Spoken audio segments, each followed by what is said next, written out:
আমরা আজকে যে বিষয়গুলো নিয়ে আলাপ করব সেটা হলো কি করে আমরা সুস্থ থাকতে পারবো ইনশাল্লাহ, আর কিভাবে আমরা রোগী হই। কিছু খেলোয়াড় আছে তারা খেলতে খেলতেই হার্ট অ্যাটাক করে, যেমন তামিম ইকবাল। তার মানে আপনি শুধু ব্যায়াম করেই ভালো থাকবেন ব্যাপারটা ওরকম নয়, কারণ খাওয়া হলো 80 ভাগ আমাদের সুস্থতার জন্য বা স্বাস্থ্যের জন্য দায়ী। ভিটামিন ডি কোত্থেকে তৈরি হয় জানেন? কোলেস্ট্রল থেকে। চর্বি ছাড়া ভিটামিন ডি হবে না। তাহলে চর্বি নাই যার, তার কি কোলেস্ট্রল নাই, ভিটামিন ডিও নাই, আর ভিটামিন ডি নাই, ইমিউনিটিও নাই। যেমন কোভিডে যারা মারা গেছে বেশিরভাগেরই ভিটামিন ডি ছিল অনেক কম। রিয়েল ফুড আর প্রসেসড আল্ট্রা প্রসেস ফুডের একটা মহা পার্থক্য হলো, রিয়েল ফুডের ভিতরে আপনার শরীরের যাবতীয় প্রয়োজনীয় পুষ্টি আল্লাহ দিয়ে দিয়েছেন। আসসালামু আলাইকুম রহমতুল্লাহি ওয়া বারাকাতুহু। ভালো আছেন আপনারা? আলহামদুলিল্লাহ। তো আমরা আজকে যে বিষয়গুলো নিয়ে আলাপ করব সেটা হলো কি করে আমরা সুস্থ থাকতে পারবো ইনশাল্লাহ, আর কিভাবে আমরা রোগী হই।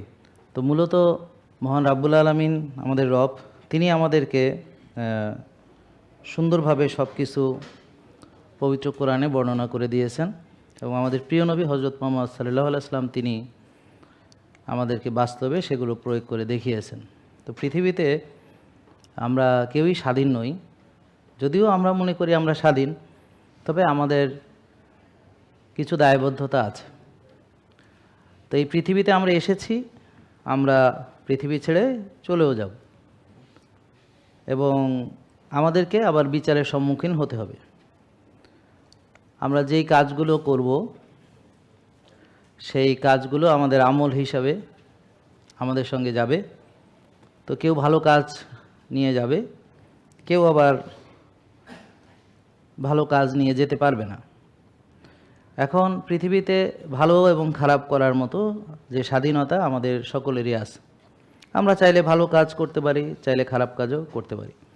তো যেহেতু আমাদের এই স্বাধীনতা আছে, এই জন্যেই বিচারের সম্মুখীন হতে হবে। ফেরেশতাদের আবার এই স্বাধীনতা নেই, তারা ভালো, আল্লাহ যা বলেন তাই শোনে, এবং তাদের বিরোধিতা করার অথবা আল্লাহর আদেশ অমান্য করার এরকম কোনো সুযোগ নেই। মানুষের সেই সুযোগ আছে। তা আজকে যদিও আমরা স্বাস্থ্য নিয়ে আলাপ করব, তো এই স্বাস্থ্য বা এই শরীর কে সৃষ্টি করেছে? আল্লাহ সৃষ্টি করেছে। তাহলে এই শরীর কিভাবে ভালো থাকবে সবচেয়ে বেশি কে জানেন? আল্লাহ জানেন। তো এখন আমরা যদিও আমাদেরকে এখন একটা সবাইকে বোঝানো হচ্ছে হুজুররা চিকিৎসা করবে না, আলেমরা মানুষের স্পিরিচুয়াল বিষয়গুলো দেখবে, সাইকিয়াট্রিস্ট উনি মনের বিষয় দেখবে, আর ডাক্তাররা ফিজিক্যাল বিষয়গুলো দেখবে। এভাবে ভাগ করা হয়েছে। এখন ভাগটা কি ঠিক আছে কিনা? তো আমরা ভাগটা ঠিক আছে কি নাই এটা বুঝতে হলে আমাদেরকে একটু পিছনের দিকে যেতে হবে। যেমন ধরেন 100 বছর আগে, 200 বছর আগে, 1000 বছর আগে, 10,000 বছর আগে। তো তাহলে তখন মানুষের মনের দায়িত্ব কার ছিল? তখন কি কোনো সাইকিয়াট্রিক যে ডাক্তার তারা ছিল কিনা? তখন শরীরের দায়িত্ব কার ছিল? তখন কি এরকম কেমিস্ট্রি, কেমিক্যাল, ওষুধ ইন্ডাস্ট্রি, ড্রাগ ইন্ডাস্ট্রি এগুলো ছিল কিনা? তো দেখা গেল 100-150-200 বছর আগেও এগুলো ছিল না। এমনকি আমাদের দেশে যখন আমরা গ্রামে ছিলাম, তো পুরো গ্রামে একটা ফার্মেসি ছিল না। ডাক্তার তো এমবিবিএস ছিলই না, ফার্মেসিও ছিল না, একটা হয়তো ছিল। সেখানে কোনো একজন আমাদের গ্রামে মনে আছে মতি ডাক্তার, হ্যাঁ, উনি হাতুড়ি ডাক্তার বলতো সবাই। তো উনি মানে ডাক্তারও না, তবে ফার্মাসি চালাইতো, ওষুধ টষুধ সে বুঝতো বা লিখতো, বাট সে কোনো কোয়ালিফাইড ডক্টরও ছিল না, এমনকি ডিএমএফও ছিল না। গ্রাম ডাক্তার বলতে যেটা বুঝি ওই ধরনের। এখন আপনাদের দেখবেন যে প্রতিটা গ্রামে, উপজেলা লেভেলে কত ডাক্তার, কত ফার্মেসি, কত ওষুধের দোকান দেখছেন? তা এগুলো কি এত মানে হলো কি করে হলো? এগুলো নিয়ে আমাদের ভাবনা আছে না? ভাবতে হবে। তো আমরা যদি দেখি যে ধরেন ডাক্তার ছাড়া পৃথিবী চলবে না, তাহলে তো হজরত আদম আলাইহিস সালামের সঙ্গে একজন ডাক্তার আল্লাহ পাঠাইতেন নাকি? কারণ ওনাকে পৃথিবীতে পাঠাইলেন, এখন উনি যদি রুগী হন তো উনি তো ওনারে দেখবে কে? তাহলে আল্লাহ তাআলা কি এটা ডাক্তার ছাড়া যে ওনারে পাঠাইলেন, তা আপনার কাছে কি মনে হয়? আসলে কি ডাক্তার ছাড়া উনি পাঠাইছেন আল্লাহ তাআলা? আসলে ডাক্তার ছাড়া আল্লাহ তাআলা পাঠাননি, কারণ তিনি হযরত আদম আলাইহিস সালামের ভেতরেই ডাক্তার ইনস্টল করে দিয়েছেন। এটা হলো আমাদের প্রতিটা মানুষের ভিতরেই আছে, সেটা হলো আমার ইমিউন সিস্টেম, রোগ প্রতিরোধ ক্ষমতা। যাদের ইমিউন সিস্টেম ভালো, ওদের দেখেন ওষুধ লাগে না। ধরেন কোভিডের কথা ধরেন, তো কোভিডে অনেক মানুষ মারা গেছে, আপনারা জানেন তো নাকি? ভালো ভালো চিকিৎসা নিয়েছে, আইসিইউতে ছিল, অনেক টাকা খরচ করছে, অনেক দামি দামি ওষুধ মারা হয়েছে, কিন্তু রুগীটা মারা গেছে। আবার ওই বস্তির অনেক লোক, তাদের উপর পরীক্ষা করে দেখা গেছে যে পরবর্তীতে প্রথমে চিন্তা করলো যে কোভিড কি বাইসে বাইসে বড় লোকদের ধরে নাকি, কোভিড কি গরিব দেখতে পারে না, বা গরিব কি অপছন্দ করে? কারণ দেখা গেল কোনো গরিব আইসিইউতে যায় নাই, মরেও নাই। হাসপাতালে আপনি কোনো গরিব রুগী যারা ওই বস্তি টস্তিতে থাকে এই ধরনের, দেখবেন যে একজনও কোভিডে কোনো আইসিইউতে যায় নাই এবং মারাও যায় নাই, শুনছেন? তো তখন মিডিয়াতে বা কোনো কোনো সেলিব্রিটি, আমার মনে আছে, আপনারাও হয়তো মনে করতে পারবেন, একজন সেলিব্রিটি, উনি এখন জেলে আছে। তো উনি একটা লাইভে বলতেছিলেন, অনেকেই বলছে, তার ভিতর উনি বলতেছিলেন, কারণ ওনার ফলোয়ার টলোয়ার বেশি, যে রাস্তায় লাশ পড়ে থাকবে, লাশের মিছিল হবে রাস্তায়, মনে আছে আপনাদের?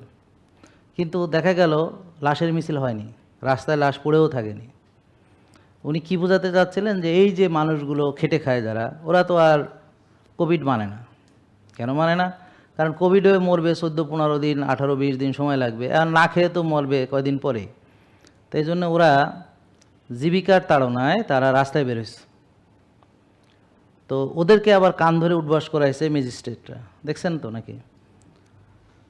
তো এখন ওই যে একটা রিক্সাওয়ালা মারা গেছে, শুনছেন? কোভিডে একটা বস্তির লোক মারা গেছে, শুনছেন তো? তখন একদল লোক গবেষণা করলেন যে আসলে কি গরিবদেরকেই কোভিড পছন্দ করে না।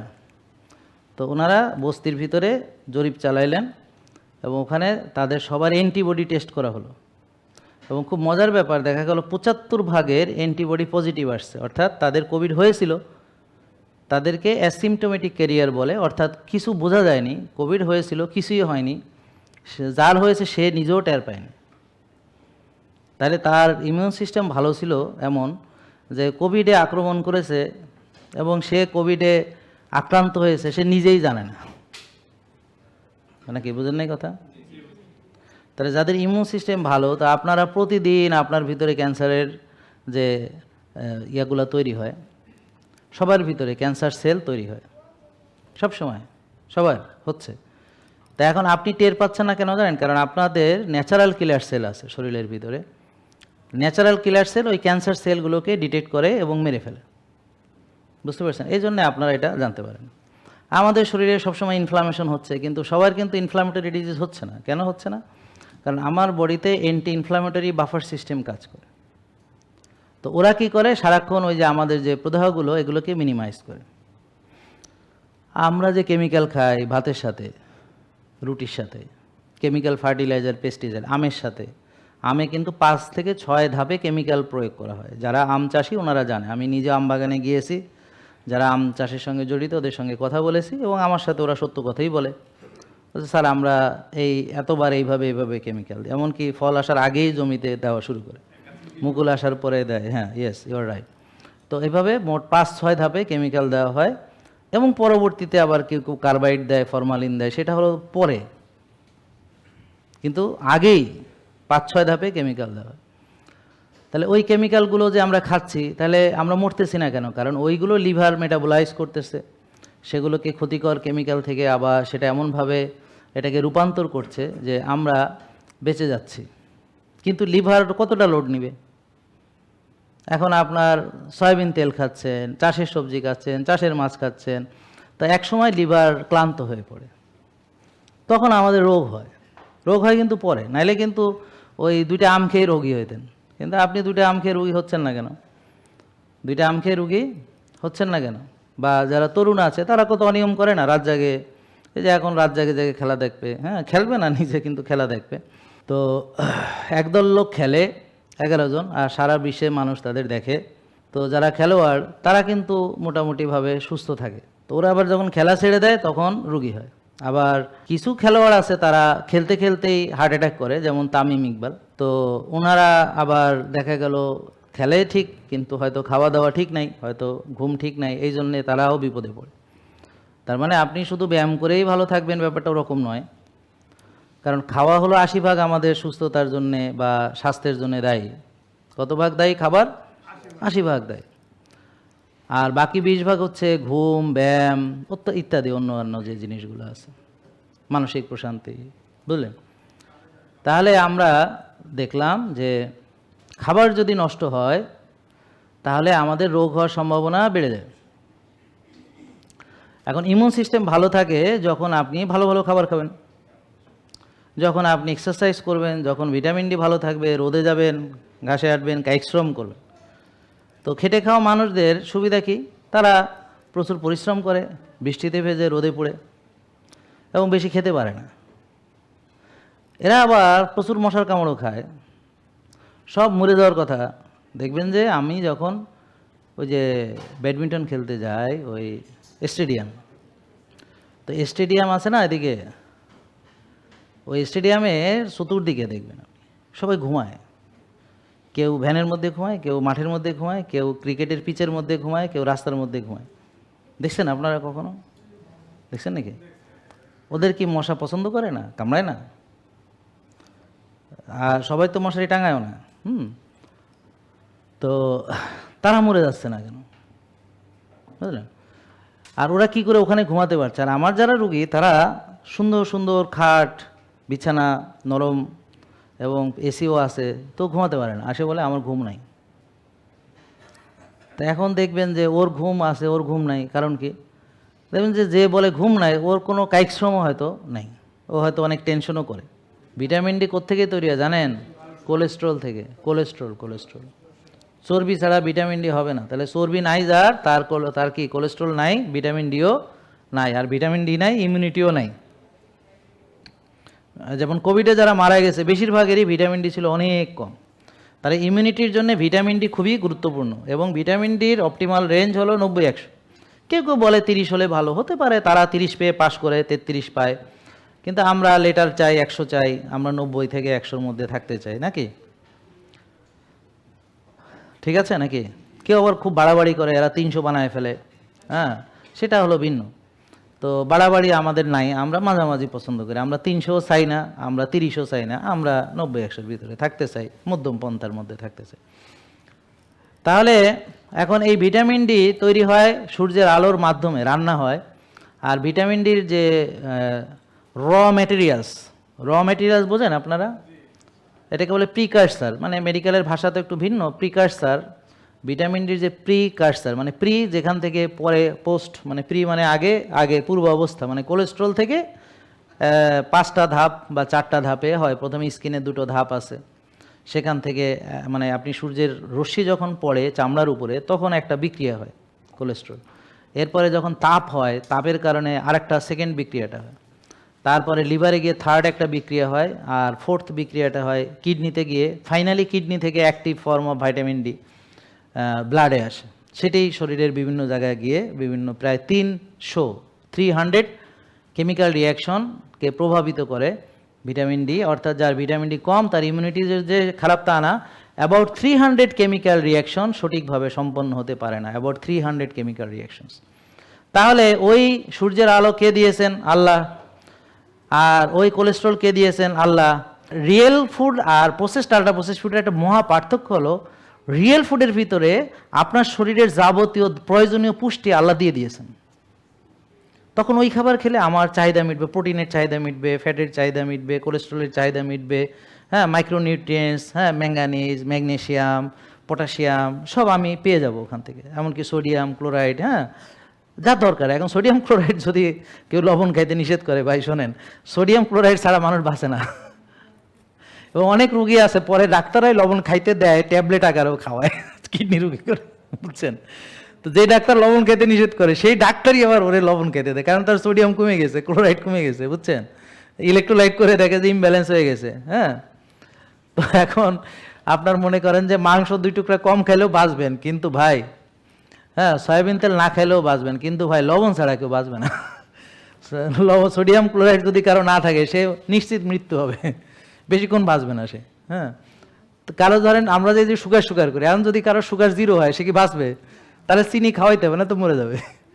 তো অ্যাকচুয়ালি সুগার কারো শত্রু নয়, কিন্তু অতিরিক্ত চিনি জমে শত্রুতা হচ্ছে আমাদের সাথে। অতিরিক্ত চিনি জমতেছে এবং টিজি হিসেবে জমতেছে, লিভারে চর্বি হিসেবে জমতেছে, ভিসেরাল ফ্যাট হিসেবে জমতেছে। অতিরিক্ত চিনি অ্যাথেরোস্ক্লেরোসিস করছে, রক্তনালীকে ব্লক তৈরি করছে, বুঝলেন, করে রক্তনালীটাকে মানে এই যে এমন অবস্থা রক্ত চলাচল করতে বাধাগ্রস্ত হচ্ছে, আমার হার্টে ভালো রক্ত পৌঁছাচ্ছে না, পরবর্তীতে ব্লক হয়ে হার্ট অ্যাটাক হচ্ছে, হ্যাঁ, রিং পরাচ্ছি আমরা, বুক ফাটছি। তো এরকম নানান রকম মানে ঘটনা ঘটছে, বুঝলেন, প্রদাহ হচ্ছে, টক্সিসিটি হচ্ছে। তো এই যে অতিরিক্ত কথাটা মনে রাখবেন, চিনি খুবই দরকার, অতিরিক্ত চিনি আমাদের ক্ষতি করে। তাহলে ইনসুলিন খুবই দরকার, ইনসুলিন ছাড়া বাঁচে না। যাদের ইনসুলিন নাই ওদের ইনসুলিন আমরা দেই, আমি নিজেও দেই, আমার ডাক্তার আছে এখানে ওরাও দেয়। যাদের ইনসুলিন নাই মানে তৈরি হয় না, টাইপ 1 ডায়াবেটিস, কিন্তু যাদের ইনসুলিন বেশি আছে তাদেরকে আরও ইনসুলিন দেওয়াটাকে আমরা ক্রাইম মনে করি। তো এখানে অনেক মানুষ আপনারা আছেন যাদের ইনসুলিন বেশি, কিন্তু আপনি হয়তো জানেনও না যে আপনার ইনসুলিন বেশি, কিন্তু আপনি ইনসুলিন দিয়ে যাচ্ছেন বছর বছর। আমরা এটা করি না, আমরা সকল রোগীকে ইনসুলিন পরীক্ষা করাই, আর ডাক্তাররা ইনসুলিন পরীক্ষা করান না বেশিরভাগ ক্ষেত্রে।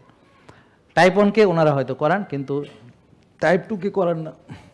তারপর আমরা হোমায়ার করাই, অন্য ডাক্তাররা হোমায়ার করান না।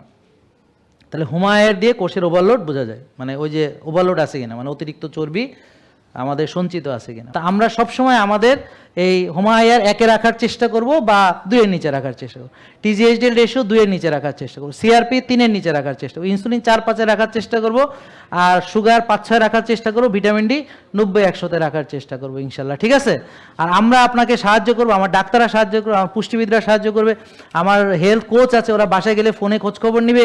আপনারা 09678242404 এই নম্বরে কল দিয়েও আপনি এখানে কথা বলতে পারবেন, পরামর্শ নিতে পারবেন, ওদের সাথে আলাপ করতে পারবেন যে আমি অমুক দিন গেছিলাম, ওখানে দেখাইছি, তো আমি এই জিনিসটা বুঝি নাই, আমাকে একটু বুঝাই দেন, তো আপনি পারবেন। ব্যাপারটা বুঝছেন? এবং কোনো অর্থ খরচ হবে না, এখানে কোনো অর্থ খরচ হবে না, আপনাকে টাকা দিতে হবে না, কাউকে টাকা দিতে হবে না। ক্লিয়ার? তা আপনারা আমাদের জন্য দোয়া করবেন এবং সবার প্রতি আকুল আবেদন যে আমাদের প্রতিষ্ঠানটা যেন আরও বড় হয়, আরও বেশি মানুষকে যেন আমরা সেবা দিতে পারি, আমাদের টিম যেন আরও এক্সপ্যান্ড করে। এই জন্য আপনারা আমাদেরকে সহযোগিতা করবেন, আমাদের জন্য দোয়া করবেন এবং সবাইকে বলবেন তোমরা ওখানে সরাসরি যাও। কারণ ওই যে ইউটিউব দেখা, ওই 2-4টা ভিডিও দেখে আর ওনার নামে বিভিন্ন সমালোচনা করে ওনার সম্পর্কে ধারণা না, এটা বলো কুধারণা পাইবা, ভালো ধারণা হবে না। তার চেয়ে বরং আসো, এখানে আসো, 1-2 বার আসো, 2-4 মাস মানো, তারপর গিয়ে তোমার একটা প্রকৃত ধারণা তৈরি হবে ইনশাল্লাহ, ঠিক আছে? আসসালামু আলাইকুম। রব্বানা আতিনা ফিদ দুনিয়া হাসানা ওয়া ফিল আখিরাতি হাসানা ওয়া কিনা আযাবান্নার। জেকে লাইফস্টাইল, ওষুধ মুক্ত সুস্থ জীবন।